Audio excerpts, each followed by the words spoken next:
Γεια σας. Συμμετέχοντας στη δράση Ποιητική Δρόμη. Ονομάζομαι Φωτεινή Νικολαίδου και θα διαβάσω από το βιβλίο μου με τίτλο «Εξωχωρίος» ένα δοκίμιο χρονογράφημα με τίτλο «Ατάκτος ερημένα και ατάκτος ηρημένα» ή αλλιώς «Ζωγραφίζει ο Πικάσο ένα ψάρι». Όσο σπάνια είναι η ομορφιά και στον άντρα και στη γυναίκα, τόσο λίγες είναι και οι εκδηλώσεις για την ποίηση με το πι κεφαλαίο, την πραγματική ποίηση. Γιατί σήμερα η ποίηση για τους πολλούς και ανίδεους έχει μετασταθεί. Έχει γίνει είδος μάλλον εκτόνωσης δια της γραφής και όχι είδος του έντεχνου λόγου, δηλαδή της λογοτεχνικής έκφρασης με συγκεκριμένα χαρακτηριστικά. Δυστυχώς για την ίδια την ποίηση και τους ποιητές, έτσι, μονοδιάστατα και λαθεμένα, έχει τα τελευταία χρόνια πολιτογραφηθεί στη συνείδηση του κόσμου. Ως πεδίο μαχών συναισθημάτων, ατάκτος ερημένων και ατάκτος ηρημένων, αρκεί να εκφραστεί το συναίσθημα, να φύγει από τη βαλβίδα ο ατμός και να ησυχάσει η σκέψη και η ψυχή. Και δεν είναι καθόλου κακό αυτό ως ατομική διαφυγή και έκφρασης καταφυγή. Όμως, χωρίς να αποκλείεται για ελάχιστες περιπτώσεις, δεν μπορεί να είναι και δεν είναι λογοτεχνική και άξια δημοσίευσης κάθε τέτοια μάχη που δεν έχει όπλο τη γνώση και την αισθητική. Αντιλέγοντας έρχεται στο νου ο ζωγράφος Θεόφιλος. Αλλά ο Θεόφιλος έχει αισθητική, τη λαϊκή. Την αισθητική που διαπερνά την εθνική, λαϊκή, πολιτιστική εξέλιξη και σαν ποτάμι ρέοντας στο παρόν και προς το μέλλον, αφήνει πίσω του ό,τι φερτό, πρόσκαιρο, ξενόφερτο, δυσαρμονικό και ξένο προς την πολιτισμική ιστορία, ώστε αυτό που παραμένει εσαΐ πάντα να μας ικανοποιεί, γίνεται κτήμα κάθε γενιάς και το ονομάζουμε κλασικό, γιατί στέκεται στο χώρο πάνω από το χρόνο. Για τη γλώσσα, ο στρατηγός Μακρυγιάννης, οι λαϊκοί ποιητές που έδωσαν τους στίχους τους τους μεγάλους λαϊκούς μας συνθέτες, ο ποιητής λαός με τα δημοτικά τραγούδια. Παρονομαστής όλων αυτών παραμένει η λαϊκή και η λόγια πεποίθηση περί του ωραίου ως η πηγαία σύνθεση και η ανάγκη, συνειδητή ή μη, σύνδεσης με την κοινωνία. Προφανώς εδώ δεν πρόκειται για πρόταση λογοκρισίας, επουδενή. Γνωρίζουμε τις προκοπές της λογοκρισίας και τα σαπάκια υποκατάστασης των επικίνδυνων εντός εισαγωγικών έργων. Αν και σε περιόδους λογοκρισίας η καλή ποίηση δεν σταμάτησε να παράγεται. Εκμαυλιστική τέχνη και ποίηση χυδαία υπήρχε πάντα και ανέκαθεν.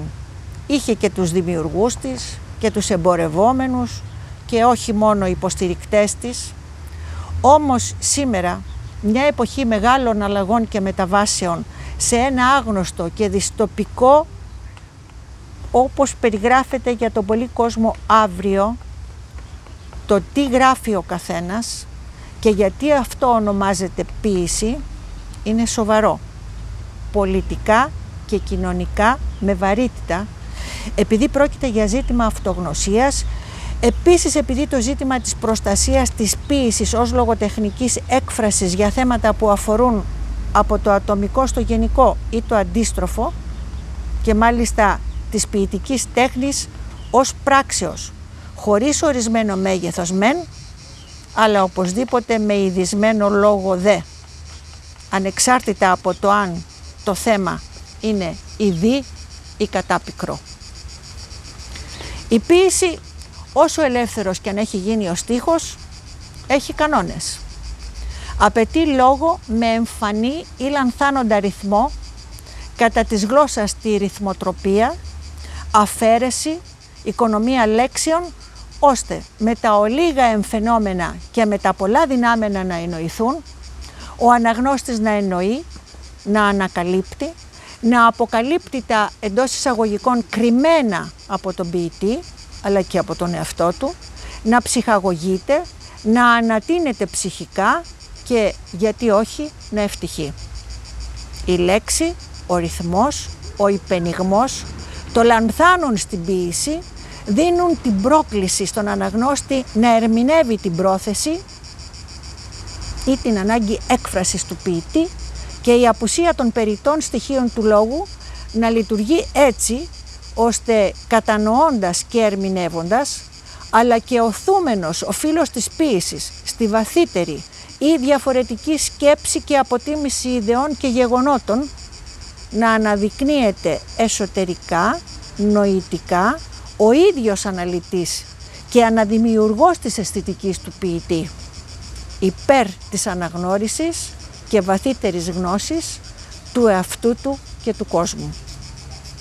Η αληθινή ποίηση περιλαμβάνει και εκφράζει τη μοναδικότητα του δημιουργού της ως στάσης της ψυχής του για τα πράγματα και την ιστορία του ανθρώπου, για όσα αφορούν στο σύνολο ή το αρμονικό όλων του κόσμου, ως ηθικής συνείδησης, ως ευγενούς πραγματικότητας, ως πρόθεσης και πρακτικής στο σιωπηρό διάλογο με τον αποδέκτη αναγνώστη και τον αποδέκτη αναλυτή της. Τα θέματα μπορεί να είναι τα πάντα, από το πιο απλό καθημερινό ως το πιο συνταρακτικό. Όμως εκείνο που κάνει το λόγο ποίηση είναι η λέξη, που όπως πολύ εύστοχα ο ποιητής Κώστας Γουλιάμος με ομώνυμη ποιητική συλλογή του λέει πως η λέξη έχει μάτι, γιατί η σκέψη είναι λέξη και η λέξη έχει μάτι και βλέπει τι έχει η σκέψη. Κάθε λέξη αποκαλύπτει τι και πώς θεάται τα πράγματα η σκέψη του ποιητή, το όριό της, ποιο το βάθος και ποιο το εύρος. Μετά τη λέξη ακολουθούν και οι συσχετισμοί. Οι λέξεις υφαίνονται σαν τα νήματα στον αργαλιό. Κάθε λέξη υφάδει, συμπράττει και συντελεί στη δόνηση του συναισθήματος.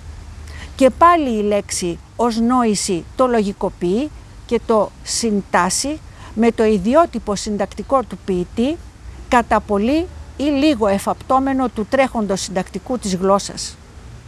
Μετά από όλα αυτά, ως προϋποθέσεις, η ποίηση χωρίζεται σε είδη, τρόπους, εποχές κλπ. Με την εμφάνιση του υπερρεαλισμού και στην ελληνική ποίηση και με οικείωσή της, κυρίως με τη μελοποίηση του άξιον εστί του Οδυσσέα Ελίτη από τον Μίκη Θεοδωράκη και συμπληρωματικά του Μπολιβάρ του Νίκου Εγκονόπουλου από τον Νίκο Μαμαγκάκη και άλλα, και την επιτυχία που σημείωσαν τα έργα κοντά και παραδίπλα στους μεγάλους μας αληθώς ποιητές, μια νέα τάση διαμορφώνεται στην ελληνική ποίηση, η ποίηση του κάθε πικραμένου, κατά το «πάω κι εγώ μάνα μου με τα καράβια». Τα άκρος ποιητικά πεζογραφήματα του Ελίτη και άλλων ποιητών και ο ελεύθερος στίχος έγιναν το πετραχύλι κάτω από το οποίο κάθε αμαρτωλός εξομολογείτο και ακόμα και σήμερα εκμυστηρεύεται την αμαρτία του «θα γίνω για σένα τσακιτζής». Ο σουρεαλισμός έφτασε στου Σαλιέρι της ποίησης και η ποίηση με ολίγη αποσυναίσθημα, ολίγη κοινοτυπία, ολίγη ευαισθησία σαν αυτή που ζητάει το σκυλοτράγουδο από τον ηχολήπτη, πασπαλισμένη με συνεκφορές αλλοπρόσαλλες που φέρνουν γέλια αλλά και κλάματα, κατέβηκε αργά και σιγανούτσικα μέσα στην υπόγεια την ταβέρνα και έγινε παραποίηση. Σιγά σιγά, υποβοηθούμενοι, αποτιμιούμενοι διαρκώς εκ των universαλικών προταγμάτων και πολιτικών γεγονότων, δυνατότητα για ευγενείς συγκινήσεις και με την εξωσωματική της γονιμοποίηση από την πριτανεύουσα παρακμιακή αισθητική, κυρίως μιας καψούρας ψυχής που δεν ξέρει την πηγή από την οποία θα δροσιστεί, εξαιτίας και της κυριαρχίας της τεχνικής που κραυγάζει, κουφαίνει και κουφίζει, υποκαθιστά την εκκοινωνικού καθήκοντος δημιουργία, απαλήφει το ποιητικό συνειρμό, το βασικό συστατικό στοιχείο του υπερεαλισμού, και με αποτέλεσμα ένα πεζογράφημα που κατά το «στην Ελλάδα είσαι ό,τι δηλώσεις» δηλώνεται ως ποίηση. Ένα παράδειγμα ποίησης που πρόσφατα σε εκδήλωση την ημέρα της γυναίκας, τιμώντας τη γυναίκα ως ποιήτρια, έφτασε στα ταλέπορα ότα πολλών εξημών ο εξής στίχος: «Κάθε απόγευμα οι φίλοι μου κι εγώ τρώμε μία τυρόπιτα». Έλεος. Πώς να καταλάβει η ποιήτρια αυτή πως η ποίηση είναι να βλέπεις όπως ο ζωγράφος και ο γλύπτης το μοντέλο πέρα από το μοντέλο, όπως ο μουσικός χάνεται ως πρόσωπο και ως όν καθώς κολυμπάει μέσα στην αρμονία της μουσικής, όπως ο αρχιτέκτονας οραματίζεται το σχήμα, τη λειτουργία και τη θέση του έργου του μέσα στον κόσμο. Πώς να της εξηγήσουμε ότι η ποίηση είναι ο διάλογος της σιωπής με τις λέξεις, του άφαντου με την πραγματικότητα, ο μόχθος να πει ο άνθρωπος αυτό που δεν φτάνει η γλώσσα να εκφράσει, πως είναι ένα σκάψιμο βαθύ μέσα στο σκοτεινό άγνωστο της ψυχής του κόσμου, το ταξίδι μέσα στο απέραντο σώμα του αιθέρα. Και δεν φτάνουν αυτά. Έχουμε και τις βραβεύσεις από συλλόγους και ενώσεις λογοτεχνών, τους εκδοτικούς οίκους, πάντα με εξαιρέσεις βέβαια, να εμπορεύονται και να προβάλλουν ασύστολα τους πελάτες τους εντός εισαγωγικών ποιητές, εκμαυλίζοντας έτσι μια ολόκληρη κοινωνία, πουλώντας φύκια για μεταξωτές κορδέλες. Τους τεχνοκρίτες να αμείβονται για να εκθιάσουν και να παρουσιάσουν τον πελάτη του εκδοτικού με τον οποίον συνεργάζονται. Ωστόσο, δραπετεύοντας από όλα αυτά που λίγος πολύ μπορούν να θεωρηθούν και τετριμένα, αλλάζοντας τα νοήματα ή καλύτερα επιστρέφοντας σε αυτά, καλό είναι να υπογραμμίσουμε ότι ποίηση σημαίνει δημιουργία. Ας δούμε λίγο τις λέξεις στην αφετηρία του νοήματός των. Δημιουργία, δήμος και έργων. Παράγωγο του ρήματος δημιουργία, δημιουργώ, που εσήμενε ασκώ επάγγελμα. Εργάζομαι και το προϊόν που παράγω το δίνω στον δήμον, δηλαδή στην κοινωνία. Ενώ ποίησης σημαίνει κατασκευή, παραγωγή, πράξης, ποίημα. Η ποίηση λοιπόν είναι μια ανέκαθεν κατασκευή, ενώ η δημιουργία είναι το έργο που προορίζεται για κοινοποίηση, για έκθεση. Η κατασκευή είναι κάτι τεχνητό, κάτι σαν ψέμα, σαν μη αληθινό. Είναι σκευή. Σκευή ονόμαζαν οι αρχαίοι Έλληνες την ενδυμασία, αυτό που φαίνεται καθώς κρύβει, σκεπάζει το σώμα. Η ποίηση έχει αυτά τα χαρακτηριστικά. Είναι λόγος ένδυμα ενός σώματος, της ιδέας του ποιητή. Αυτό το ένδυμα που υφαίνουν οι λέξεις καλείται ο αναγνώστης να αφαιρέσει για να δει αυτό που κρύβεται, που προστατεύεται από την ευγενή εδώ, τον σεβασμό και το παιχνίδισμα της αμφισημίας και που λαϊκά και σκοπτικά ξέρουμε ως τι θέλει να πει ο ποιητής. Όταν λοιπόν ο ποιητής δεν έχει σώμα ούτε ένδυμα για το σώμα, δηλαδή ούτε θέμα ούτε γνώση, καλύτερα είναι να σωπαίνει ή να κρατάει τις προσωπικές του σημειώσεις στα συρτάρια του. Οι λέξεις ποίηση και δημιουργία συμπλέκονται στο σημείο που η κατασκευή γίνεται δημιουργία, δηλαδή έργο που πρόκειται να δοθεί στην κοινωνία και συνεπώς πρέπει να την αφορά, να την ενδιαφέρει, να την πλουτίζει αισθητικά, να την παρηγορεί, να την προβληματίζει, να την προσανατολίζει στο δρόμο της αυτογνωσίας, του σεβασμού, του ουμανισμού. Η 21η κάθε Μάρτη ορίστηκε ως Διεθνής ημέρα της ποίησης. Αυτή την ημέρα και όλες τις άλλες ας μιλούν ποιητικά μόνο όσοι ξέρουν σαν τον Πικάσο να ζωγραφίζουν ένα ψάρι αλλιώς. Γιατί η ποίηση είναι ευθύνη. Το δοκίμιο έχει δημοσιευθεί στην εφημερίδα Μεσσηνιακός Λόγος. Σας ευχαριστώ για την υπομονή σας.